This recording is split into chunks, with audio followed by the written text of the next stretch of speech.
Receber pela primeira vez a Márcia Miller Garcês, psicanalista. Que honra ter você aqui falando sobre desejo em tempos de guerra e pandemia. Seja bem-vinda, Márcia. Obrigada, eu que agradeço, Rodrigo, Adriana, um prazer estar aqui. E eu pergunto inevitavelmente, é possível sentir desejo diante de toda essa loucura que estamos vivendo? Pois é, muito importante essa pergunta, que é um pouco o que eu trago, né? Como está o desejo em tempos de guerra e pandemia, né? E não só isso, acrescento, né, um outro temor aí, porque esses temores são mencionados por Freud em 1927, são os grandes temores do ser humano, né? Que é as relações, e as relações principalmente agressivas de guerra, né? A falta de lei para lidar com essas agressões, a fragilidade do corpo próprio, que a gente vivenciou aí nessa pandemia, e o terceiro temor é o da natureza, da gente não ter esse controle com a força da natureza. Então nós estamos passando por um momento justamente de guerras nas relações, de fragilidade do corpo próprio com a pandemia e também, né, das águas de março encerrando o verão mais uma vez, com cidades sendo devastadas aí pela força da natureza. Então é possível o desejo ainda sobreviver a tudo isso, né? Esse encontro com o real. O desejo em psicanálise ele tem uma explicação mais complexa, não é querer um objeto, eu quero esse carro, é algo do desencontro, é algo de uma falta, né, que a gente vem marcado, o ser humano vem marcado por uma falta e busca uma complementariedade nessa falta, e essa busca é vida, né? A gente falou sobre, a Adriana trouxe a questão do desejo de morrer, trouxe mas o desejo pela falta é um desejo de busca e de vida. E ele está comprometido, né? Como está? Eu acho que essa pergunta é para ser colocada para todos. Como está o seu desejo? Você está cuidando do seu desejo, né? Ou você está entrando nessa busca avassaladora de tamponar essa falta, né? Por conta desses tempos difíceis que estamos atravessando. Então, por exemplo, formas de tamponar essa falta, né? O consumo desenfreado, né? O discurso capitalista aí, acachapante, né? Então você consome, descarta e nem usufrui dos objetos que você está consumindo, você nem curte, você nem sabe o que é isso, né? A medicalização, eu não digo dessa medicalização auxiliar, desse trabalho, né, necessário muitas vezes, mas de consumir a medicalização para não ver, né? Entorpecer, né? O que a gente estava falando, entorpecer a dor, né? Entorpecer a dor. Pois é. Então, através do consumo, através às vezes do discurso religioso também, Freud ele traz esses três temores justamente quando ele está falando da religião como uma resposta, mas uma resposta no sentido fundamentalista, né, de que se responde sobre a vida, responde sobre a morte e toma conta da vida do sujeito, né, não sobra o espaço para o desejo, né? Então o desejo é isso, é deixar essa falta, reconhecer a dimensão desse desamparo e cuidar desse desamparo, né? E cuidar não é só fazendo análise, é claro que a gente sempre indica psicologia, psicanálise, análise, isso sempre muito crescimento para o sujeito, né? Mas na vida, nos encontros, nos objetos, né? Que não sejam de consumo e descartável, mas que você possa usufruir, né? Que você, nas artes, né? Tem muitos caminhos para você encontrar o desejo, encontrar uma vida saudável, né? Ainda que em tempos de pandemia, sombrios.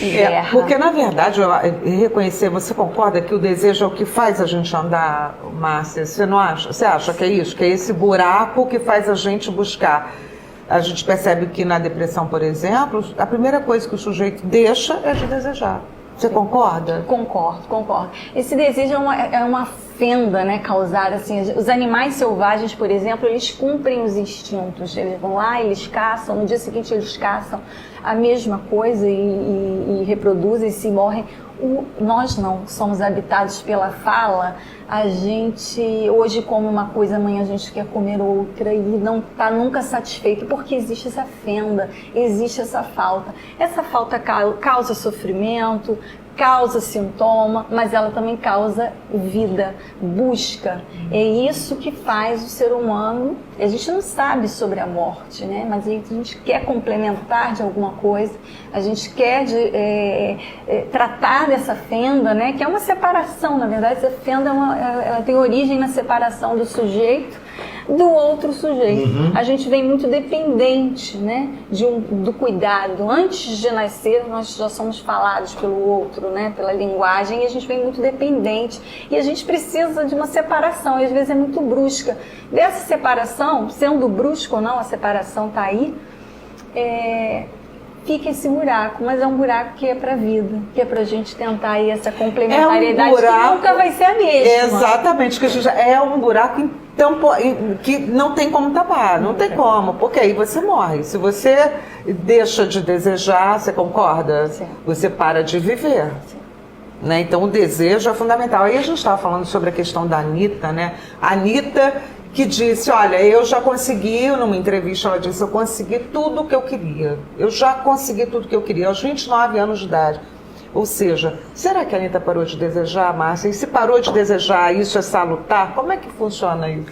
Eu acho que ela não conseguiu tudo, ela pensa que conseguiu tudo, porque se tudo é impossível, né?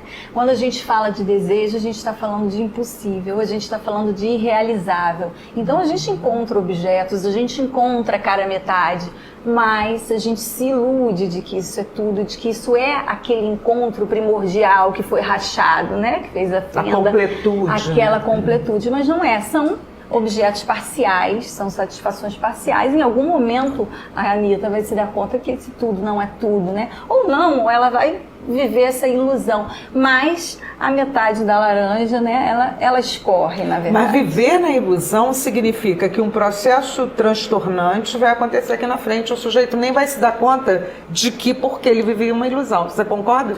Que os transtornos, eles Sim. podem vir por conta dessa ilusão, né? Porque em algum momento algo desse vazio, desse buraco escapa. É isso também a formação do sintoma, né? A gente tampona, a gente tenta, a gente trata, mas alguma coisa sempre escapa. Márcia, Então, por tudo isso, desculpe interromper, mas por tudo isso que você está falando, e aí eu fiz uma associação, a Adriana citou a Anitta, e eu lembro, por exemplo, do Neymar. As pessoas que atingem, de repente, o ápice do que a profissão oferece, e aí, de repente, vem esse vazio, eu não tenho mais para onde ir, que é essa ilusão que você está falando. Você percebe muito isso em consultório, uma visão equivocada da falta de objetivo ou da falta de desejo? Sim, porque na verdade são sempre desencontros, né? Seja com a profissão, seja com o outro. Então, assim, há uma euforia, de repente, de Anitta ou de Neymar, de encontrei tudo e de repente eu estou no nada, mas não é exatamente esse tudo ou nada. Na verdade, o ponto que até é o tema, né? É possível desejar em tempos tão difíceis, é poder usufruir. Que Neymar, que Anitta, que possam usufruir do que tem, independente dessa dimensão, né? Independente, e até nas perdas, né? Que a gente possa ter novos encontros. A grande questão é a gente ficar se iludindo com esse tudo, se iludindo Perfeito. com essa cara metade, né? Que aí em algum momento isso vai... Com certeza, vai respingar. Respingar. E não vai ser. A Márcia, ela faz um trabalho muito legal e você pode dar um pulinho lá no Instagram, na página Dobradiças na Psicanálise. Eu gostaria que você me falasse um pouco mais sobre esse trabalho. Legal, Rodrigo. Dobradiças é um projeto, né? É um coletivo, tenho colegas psicanalistas, né? E a ideia de Dobradiças é essa combinação da psicanálise com outros saberes, como vocês gostam bastante, né, da democratização do saber, enfim. Então, por exemplo, tem linhas de pesquisa diferentes de psicanalistas ali que podem compor com a psicanálise. Psicanálise e literatura, psicanálise e saúde, né? Tem uma psicanalista que faz um trabalho com oncologia, com hospital. Então, ela faz uns trabalhos e no Dobradiças tem atividades relacionadas a essas parcerias, a essas dobradiças da psicanálise. psicanálise, né? Então tem, às vezes, live, tem grupos de leitura, grupos de supervisão que acolhem, às vezes, alunos que saem da faculdade e caem no limbo da profissão, assim, sem ter muito para onde ir. Então, Dobradiças é um projeto coletivo e que combina a psicanálise com diversos saberes.